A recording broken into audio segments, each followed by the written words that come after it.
So in today's video, I'm going to talk to you about the difference between how and what evidence, and why it is that you should be focusing your examples in a behavioral interview on the how rather than the what. And I'll give you a demonstration later on in the video exactly what I mean by that. But I'm just going to start with setting some context and explain to you why it is that so many companies these days are using behavioral interviewing for their interview processes. So up until relatively recently, many companies would use what I would call hypothetical questioning. So they would ask you, what would you do in a situation when blah, blah, blah? Now, the problem with hypothetical questions is all it's testing for is whether you know what you should do in any given circumstance. That's all well and good, but what it's not testing you for is whether you would actually, if push came to shove, do the thing that you know you should do. Just because you know you should do something, it doesn't mean that you will actually go and do it. An example of this is, now I know that I really should not eat more than one of my husband's delicious homemade mince pies in the weeks running up to Christmas. Now, clearly, I know I shouldn't do that because future Gigi will really hate past Gigi if she did that. So I shouldn't do it. Do I do it? Hell yeah. I absolutely eat far too many of my husband's delicious homemade mince pies in the run-ups to Christmas. Now, I know I shouldn't, but I still do. Humans don't always do what they know they should do.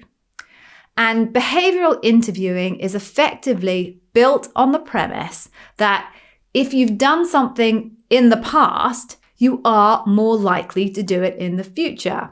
So if in the past I had been able to resist my husband's delicious homemade mince pies, in all probability, I'm much more likely to be able to do that in the future. Note, I have never been able to do that, so therefore I will never be able to do it in the future. But that's an aside. The principle is a very sound one. So a little bit of an example for this in terms of your thinking. Say you had to choose somebody to go on holiday with. You can only choose one person, and I don't know, you're going to the Maldives. The Maldives is gorgeous. I was lucky enough to go there once. So you are going to the Maldives. And hey, Gigi's going to pay for you. Yay, I make that much money. I can pay to take you to the Maldives. I wish. And I'm going to let you take one person with you. And you have to choose who that person is. So what would be your process for choosing who you would take on this fantastic, all expenses paid, it's going to be marvelous, holiday to the Maldives? I won't even come. I'll let you go without me. How are you going to choose? Are you going to go round your group of friends and ask them, what will you do when we're on holiday? What type of a holiday companion are you going to be? And just use that future information, nothing from the past, like what would you do? And then just use that data to make the decision.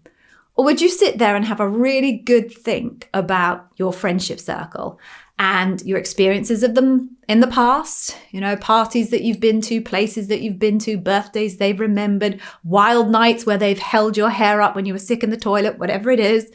I guess that counts for the ladies and the gentlemen out there. Are you going to use that data and use that as the information to make your decision on who would be the best holiday companion?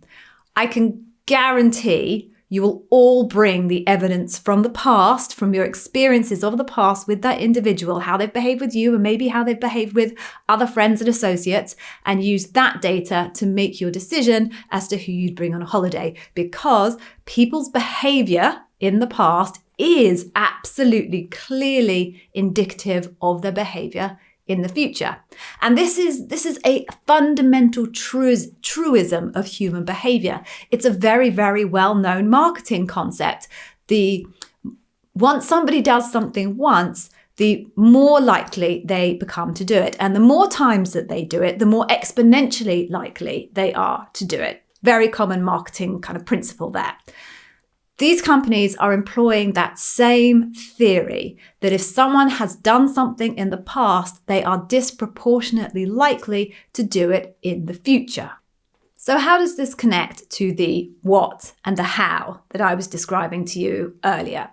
Well, behavior operates at two different levels. There's the what we do and the how we do it. So here's an example. I'm going to greet you. Hi, I'm Gigi. Hi, I'm Gigi. Now, in both instances, what I did was the same thing. I greeted you. But how I greeted you was very different.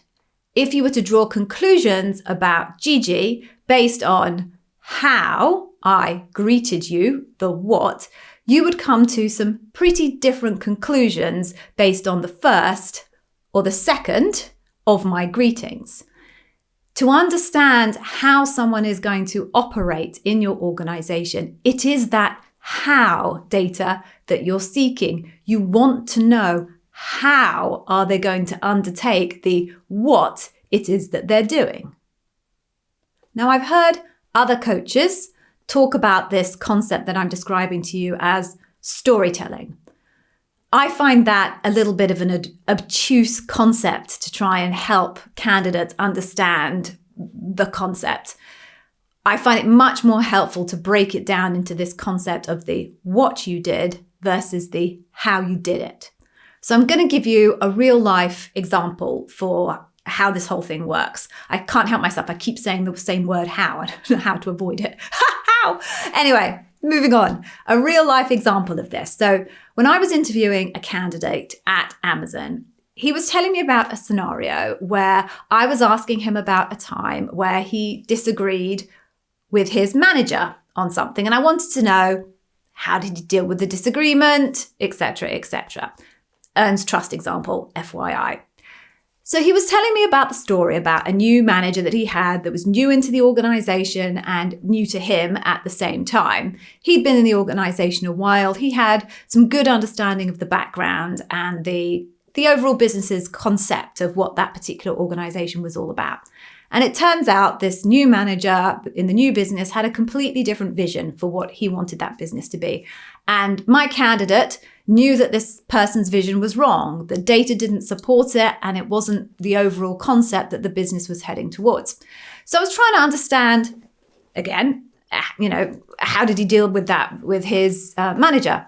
And he said to me, I showed him the data and I had a conversation with him and I managed to convince him that my recommendation was the right one. Now, fine, I understand what he did. He showed him the data and he had a conversation with him, but exactly how he did it was unclear. And I was trying to gather earned trust information.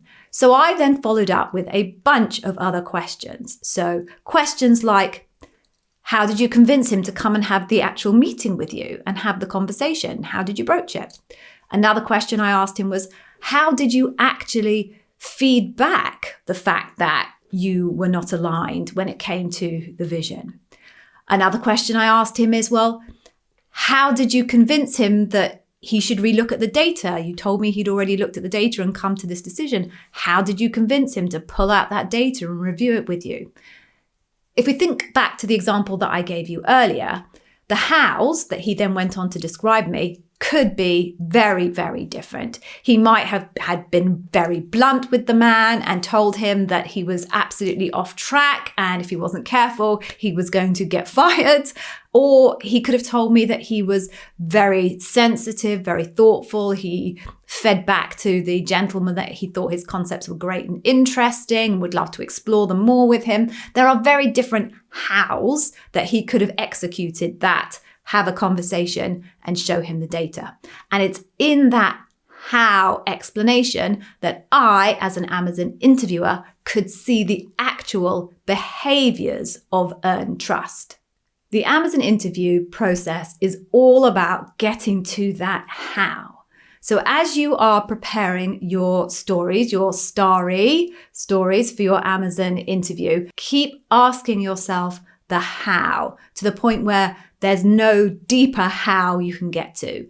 If you can do that, you will absolutely be sharing with your interviewer behaviors, not what's, but how's. Now, what you need to do is click on this link here and go and grab yourself one of my free Amazon Interview Wiz Academy Customer Obsession Masterclasses. Watch that and you will nail every single customer obsession question asked of you at your Amazon interview. Or if you'd like to do that later, check out this video here for more great tips on interview strategy.